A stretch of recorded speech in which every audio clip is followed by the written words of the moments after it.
Hello. Welcome back to the channel and welcome back to the Parts Unknown Capybaras. I'm gonna let you guys in on a little secret right quick. We suck. Straight up terrible. Disgusting hoops on display every time we get out there. And this play right here describes our entire season up to this point. We are currently sitting at the big 0-10. We are easily the worst team in the league. And we are averaging a whopping 93.6 points per game, which funnily enough, isn't even the worst in the NBA. The Seattle Supersonics are even worse than us, averaging 0.6 points less. Our field goal percentage is straight booty, and we just can't seem to really do anything right. However, there are some bright spots, and there are also plenty of lowlights. In my opinion, one of the biggest highlights of the season up to this point is just our second game of the season against the Indiana Pacers. In this game, Walter Clayton Jr. had 29 points in 17 minutes. He was an absolute menace scoring the basketball on that night. Granted, he didn't do shit else. I mean, he's a straight scorer, so he doesn't have to do anything else, but I just think it's kind of funny. We also got 17 points out of Dalton Knecht and 15 from Casper.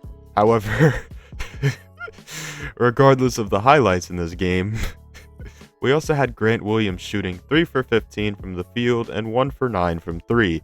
Just stop shooting the ball, bro. You ain't Dion Waiters. Him and Ben Sheppard both had some pretty bad games. Our next game against the Grizzlies here, there really wasn't a whole lot to take from this. Walter Clayton Jr. had another great game, and Dalton Knecht had 19 himself. Casper had 11, 5, and 7, which was a rather interesting performance out of him.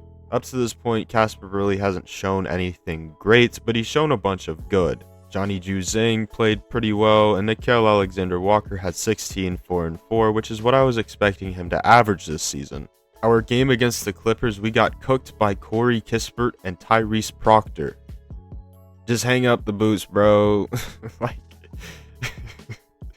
Hang him up, bro.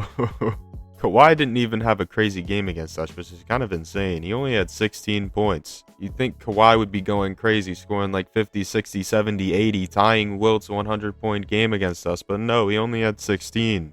And if you check our scoring numbers, I mean, we had 5 players scoring double digits, but I mean, our leading scorer had 13.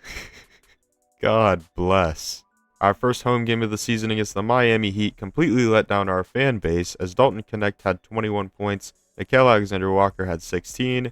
However, we lost the game by 20 because Bam Adebayo had 28. We really let Jake LaRavia score 15 points in 19 minutes. We should be ashamed of ourselves. But then we got into the second home game in franchise history, and this one looked like we might have had a chance to actually win a game as we played the Brooklyn Nets. But we lost by 10 points in a rather close affair as Dalton Knecht put up a Capybaras franchise record 38 points. Casper also had a pretty good scoring night as he put up 20 points, but also had 5 turnovers in the process.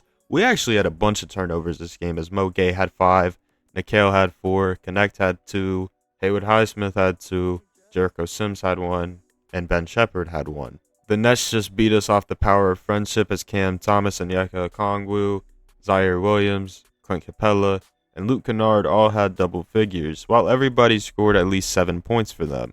Our next game against the Cavs, we got absolutely manhandled as AJ Mitchell put up 23 points to lead the Cavs to victory. What's funny is they probably couldn't have had their top 2 scorers and still would have won this game.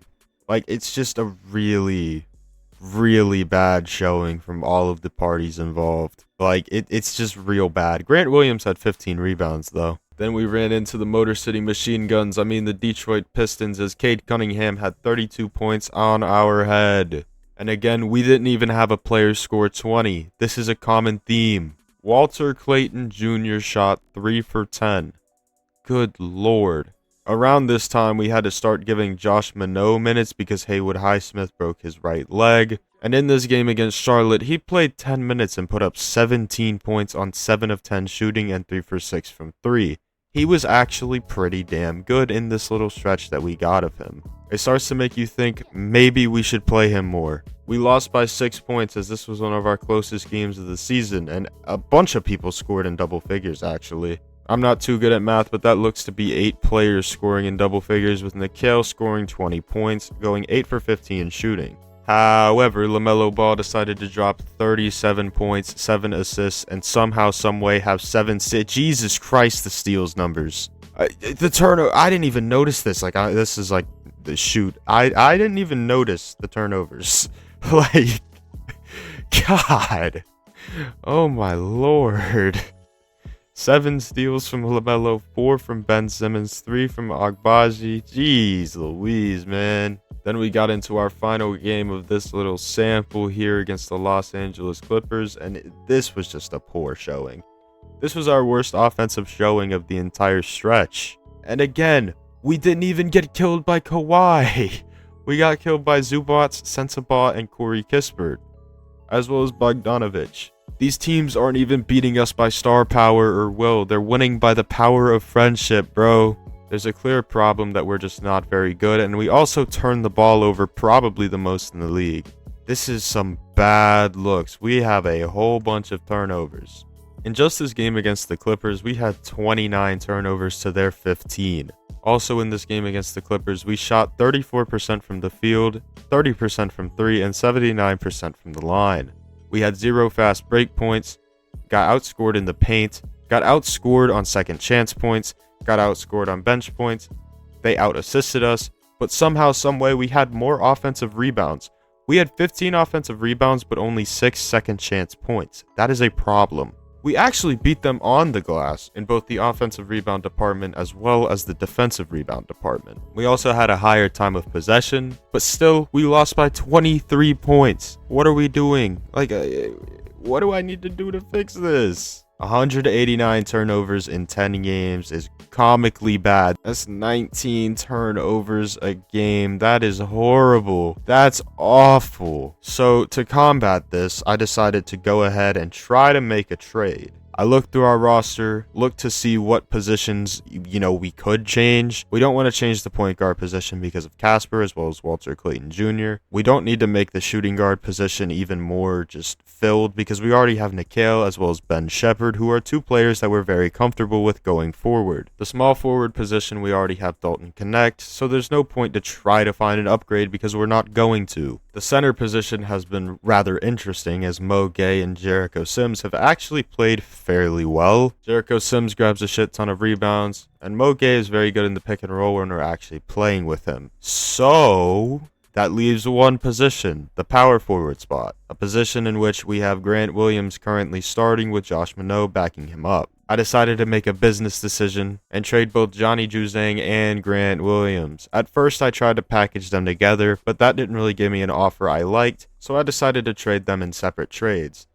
The trade for Johnny Juzang was originally going to be to find a power forward, and the first power forward we tried to trade for was Jabari Walker from the Trailblazers, because there was absolutely no reason for him to just be buried on the bench there. For those of you that didn't see the first episode, the Trailblazers drafted Cooper Flagg and have Denny Avdia as well. Jabari Walker was just kind of buried on the bench as I believe either the 9th or the 10th man, and he would have came here and started. However, for some reason he has a no trade clause, and he declined to go to parts unknown. It would have originally been a straight swap, Johnny Juzang for Jabari Walker, but it didn't end up happening. So instead, we looked around the league for some power forwards and stumbled upon Harrison Ingram. However, he wasn't my first choice. I had a couple other people in mind, but he'll do. Harrison's actually a rather interesting player as he is a 6'5" power forward. He can shoot the ball fairly well, he can even play make, and he's pretty good defending the perimeter. He's just an all-around pretty good player, and he has a lot of athleticism. I don't believe he'll play power forward after this season, but, he'll do just fine for now, and we can give Josh Minot more minutes off the bench. In this trade, we also acquired 2 second-round picks, while also giving 1 up. It wasn't our second-round pick, though. It was the Phoenix Suns' second-round pick. And we actually traded twice with the Spurs here, as we also traded with the Spurs in the Grant Williams deal, as we traded for rookie Liam McNeely. The trade ended up being Grant Williams and a second-round pick for Liam McNeely. So all in all, it's pretty much just one big trade. Grant Williams, Johnny Juzang, and 2 second-round picks for Liam McNeely, Harrison Ingram, and 3 second-round picks. I don't mind it, and I believe both of these players can help us win a few games this season. The rotation moving forward is obviously going to be different. We dropped a couple of Casper's minutes because he really hasn't been playing that well. We kept Walter Clayton at 22, dropped a couple minutes elsewhere, and gave Dalton Connect 34 a night. We're playing Liam McNeely 13 minutes, Josh Minot 16, Jericho Sims 18. The bottom of our bench is pretty stacked. Or not really, because they're not. They're not. And I'm pretty sure we've got the point across now that we are a pretty damn bad team. And we're going into Game 11 against the Miami Heat as we return home and hopefully can pick up a victory. That'll be in the next video. And we're also going to break out the alternate uniforms at home. So yeah, stay tuned for episode 4. I appreciate you guys for taking time out of your day to watch this video. If you enjoyed it and aren't already, I would appreciate it if you subscribe to the channel, if I earned it of course, as well as like the video. We're trying to take over the world here and every little interaction on the channel helps. You should also join the Discord server because that's where every cool person that's ever been cool in the history of the word cool is. But anyways, I appreciate you guys again for taking time out of your day to watch this video. Y'all stay safe. God bless.